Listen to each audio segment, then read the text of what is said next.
The wedding ceremony is underway.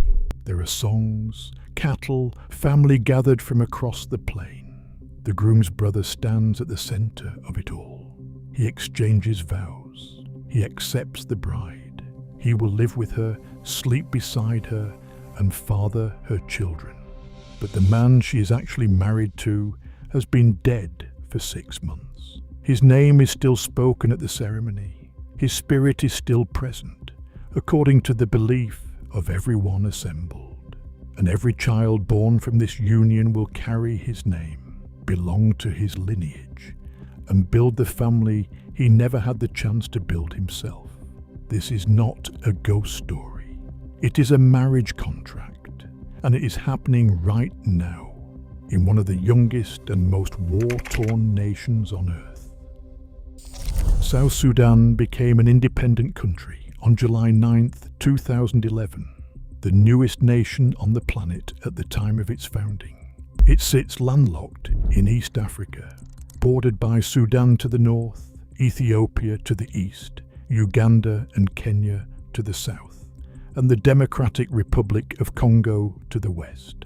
Its population stands at approximately 12.7 million people, according to 2024 estimates. Its gross domestic product per capita is 470 United States dollars, among the lowest ever recorded for any country on Earth. 67% of its population lives in poverty. Since independence, South Sudan has experienced a civil war that killed an estimated 400,000 people between 2013 and 2018 alone. As of 2025, 10 million South Sudanese, nearly 84% of the population, require humanitarian assistance. More than 2 million remain internally displaced. An estimated 7.7 million people faced crisis-level food insecurity in the first half of 2025. This is a country built on survival, and the marriage tradition at the center of this video was built on the same thing. Ghost marriage is practiced primarily among 3 Nilotic peoples of South Sudan: the Dinka, the Nuer, and the Atuot. These groups are not small fringe communities.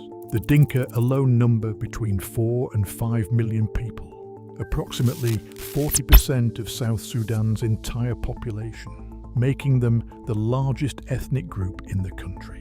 The Nuer are the second largest, estimated at between 1.8 million and 2 million. Together, these communities make up a substantial portion of South Sudanese society. The tradition works like this. A man dies, either before he has had the chance to marry, or before he has fathered a male heir, which his community considers essential. His family does not accept that his lineage should end with him. They arrange a marriage in his name. A bride is found. A bride price is negotiated and paid. The wedding ceremony takes place exactly as it would for any living groom, with cattle, with song, with the full ritual structure of the community. The dead man's brother, or another male relative, stands in as a physical proxy. He will live with the bride and father her children, but legally, socially, and spiritually, those children belong to the dead man. The woman is not a widow. She is a wife, a married woman with a functioning family and a recognized social position. Her husband simply happens to no longer be alive. To understand why any community would build this tradition, you have to understand what cattle means in Nuer and Dinka society, not as livestock, not as food, as the foundation of everything social. Among the Nuer, as British anthropologist E. Evans Pritchard documented in his landmark fieldwork in the 1930s and 1940s, the entire social world is organized around cattle. Bride price, the payment made by a groom's family to the bride's family at marriage, is paid in cattle. In Evans Pritchard's time, the standard payment was between 20 and 30 head. In earlier generations, it could reach 40 to 60. Today, bridge prices have risen dramatically with inflation of social expectations. A widely reported 2013 case involved a Dinka bride whose family received 500 cattle, 3 Toyota Land Cruisers, and cash payments. Cattle are not currency here in a simple sense. They are genealogical records. As E. Evans Pritchard wrote, movements of cattle from household to household are the equivalent of lines on a family tree. When a man dies without a male heir, the cattle that would have passed to his sons has nowhere to go. His name dies with him. His branch of the family tree closes. In a society where a man's entire social existence, his relationships, his obligations, his identity flows through his lineage and his cattle, that is not just a personal tragedy. It is a structural failure of the social order. Ghost marriage repairs that failure. The bride price is paid in the dead man's name. The cattle flow. The lineage continues. The family tree adds another branch. The man who died without heirs becomes, in the social and spiritual record of the community, a father. Where are you watching this from? And does your culture have any tradition that serves this same function, keeping a family name alive after death? Tell me in the comments. I want to know. The ceremony itself is worth understanding in detail, because it is not a mournful or shadowy affair. It is a wedding among the Dinka. The tradition is called lahot, meaning entering the hut. The brother of the deceased takes the role of the groom. He sits with the bride. The families gather. Traditional songs are sung. The cattle are exchanged. In every observable way, it is indistinguishable from a standard Dinka marriage ceremony. The difference exists in the social and spiritual accounting of the union, not in its visible form. Among the Nuer, the ghost's presence is more explicitly invoked. The dead man's name is spoken at the ceremony. His spirit is understood to be present. The living proxy, called a Jeta in some regional dialects, does not accrue the children as his own. When he counts his wives, the ghost's wife is not included. When his own estate is eventually distributed, the children of the ghost marriage receive their inheritance from the ghost's estate, not from the proxies. The two households are legally and spiritually distinct, even while sharing a physical home. The Atuot, a smaller group closely related to the Nuer, have a variation that adds another layer. In Atuot, ghost marriage can be translated as holding up straight, a reference to the idea of holding the dead man's name upright, keeping it from collapsing into nothing. Among the Atuot, if the deceased had a daughter rather than a son, that daughter can take on a male social role and become the husband in a ghost marriage herself. She does not become physically intimate with her wife. A male relative performs that function. But socially and legally, she is the husband. The children are considered hers. The lineage continues through her. This is not a same-sex relationship in the social understanding of the Atuot. It is a mechanism for preserving a family name when no male heir exists to do it. Now here is the dimension that almost every outside account of ghost marriage ignores. What women gain from this system and what they lose. The outside gaze almost always frames ghost marriage as something done to women, an arrangement made by men, for men at the expense of the woman who has no say in it. And in some cases, that is accurate. Women have been forced into ghost marriages against their will. A report from researchers studying South Sudanese marriage practices documented cases of women facing severe social pressure and, in some instances, explicit coercion to enter into ghost marriages because refusing meant defying the dead man's family and potentially returning the bride price, an economic disaster for her own family. But the full picture is more complex. For some women, particularly older, widowed or property-owning women, ghost marriage historically offered a path to social standing they could not access otherwise. A woman who entered a ghost marriage was not a widow. with the diminished social status that widowhood carried in these communities. She was a married woman. She had children whose legal identity was secure. She had a recognized position within a household and a clan. Some women used ghost marriage specifically to retain control of their own wealth. In a system where marriage transfers a woman's property to her husband's family, remaining in a ghost marriage where the husband is dead and therefore unable to exercise control, gave certain women practical economic autonomy they could not achieve through other means. This is not a justification of the system. It is a description of the logic operating inside it. People navigate the structures they are given in rational ways, even when those structures are deeply unequal. Subscribe if you want a channel that gives you the full picture, not the simplified version, not the outrage bait, but the actual human complexity behind the traditions the world calls strange. Subscribe now. We do this every episode. The conflict dimension of this tradition is one that researchers rarely address, and that changes everything about how ghost marriage functions in modern South Sudan. South Sudan's civil war, which began in 2013 and has never fully ended, produced a catastrophic number of premature male deaths. Young men were killed in battle, in intercommunal cattle raids, in ethnic violence.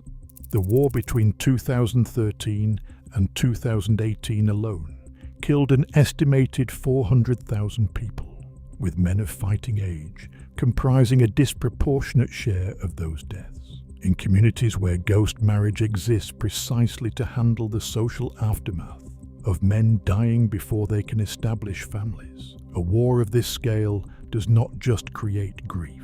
It creates an enormous structural demand for the tradition. The number of men who died young, without heirs, without completing the social obligations of marriage, in the years since South Sudan's independence is not a small number. It runs into the hundreds of thousands. And in Dinka and Nuer communities, each of those deaths potentially generates a ghost marriage claim. What this means in practice is that the tradition has not contracted in recent years, the way similar traditions have in Nepal or in parts of sub-Saharan Africa, experiencing rapid modernization. The conditions that produce ghost marriage, specifically men dying young before establishing lineages, have intensified dramatically. The war fed the tradition. Have you ever thought about how war reshapes the most private parts of a society? Not just the politics, but the marriages, the families, the rules about who belongs to whom. That is what we are seeing here. Leave your thoughts below. The legal framework of South Sudan handles ghost marriage in a way that reflects the country's fundamental tension between statutory law and customary practice. South Sudan's constitution recognizes both civil law and customary law as valid legal frameworks. The minimum legal marriage age under civil law is 16, with parental consent. But in practice, customary marriages, including ghost marriages, operate largely outside the civil registration system. Most South Sudanese, particularly in rural areas, never register their marriages with the state at all. The state's administrative reach into communities like the Nuer in the Upper Nile region or the Dinka in the Greater Bahr el Ghazal region is limited enough that customary practice functions as the operative law. Ghost marriages contracted under customary law are socially binding and community enforced. The children they produce are recognized within the clan structure and inherit accordingly. They simply do not exist in any government registry, which has created complications when women or children from ghost marriages have attempted to access state services, obtain documentation, or make legal claims. This is not unique to ghost marriage. It reflects the broader reality of a country where formal state institutions and traditional community institutions have coexisted, sometimes cooperatively, sometimes in friction, since independence. Modernization is changing ghost marriage, but not in the direction or at the speed that most outside observers assume. Western education and urbanization have reduced the practice among South Sudanese who have moved to cities like Juba, attended university, or emigrated. Among the South Sudanese diaspora in the United States, approximately 25,000 Nuer were resettled in states including Nebraska, Iowa, South Dakota, Tennessee, and Georgia following the civil wars of the 1980s and the 1990s. Ghost marriage exists in a complicated form. Community elders maintain the tradition in principle. Younger South Sudanese in American cities navigate between that expectation and the legal and social norms of the country they now live in. But in rural South Sudan, where the majority of the Dinka and Nuer population still lives, where cattle still functions as the primary measure of wealth and social obligation, and where the state has not consistently delivered the services or protections that might compete with traditional structures, the tradition remains embedded. The conditions that produced it have not changed.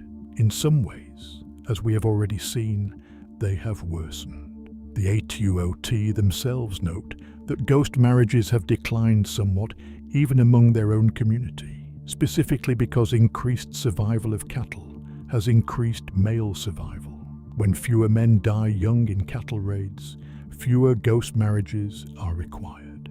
That is a narrow pathway to cultural change, not education, not law, but the reduction of the specific mortality event that the tradition was built to address. What does ghost marriage look like in 2026? It persists. Researchers and journalists who have reported from South Sudanese communities in recent years consistently describe active ghost marriage arrangements, particularly in communities that have experienced significant male deaths through conflict. It is not a tradition that has been condemned by South Sudan's government, nor by the dominant Christian churches, which claim roughly 60% of the population with any sustained force. The church has coexisted with customary marriage practices throughout South Sudan's history, including traditions that sit awkwardly beside Christian teaching. The trajectory is gradual and uneven. Communities with more access to education and urban connectivity practice it less. Communities that remain more isolated, more conflict-affected, and more dependent on cattle-based social structures practice it more. There is no national policy to end it. There is no significant organized social movement within South Sudan demanding its abolition. It exists where it always existed, as a logical response to a specific social problem, in communities that have not yet found a replacement solution. Here is the question at the center of all of this. Ghost marriage is easy to dismiss from the outside as a relic of a world that should have moved on, a practice belonging to an era before women had rights, before the state could protect inheritance, before the dead could simply be allowed to rest. That dismissal is intellectually comfortable and almost entirely useless.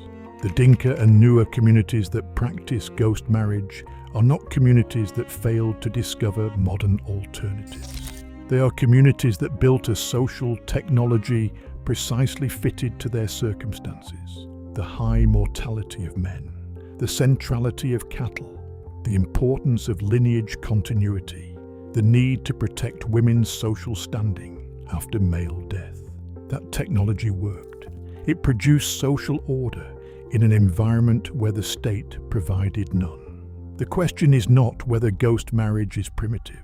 The question is what replaces it, not in theory, but in practice. In communities where men still die young, where cattle still speak louder than civil registries, and where the state is still more often a source of violence than a source of protection. That answer does not come from the outside. It comes from the people who are living inside the tradition right now, deciding for themselves what to keep, what to let go, and what their children's marriages will look like. That conversation is already happening. We just rarely get to hear it. Subscribe if you want to keep hearing it. And tell me in the comments, did this change how you think about what marriage is actually for?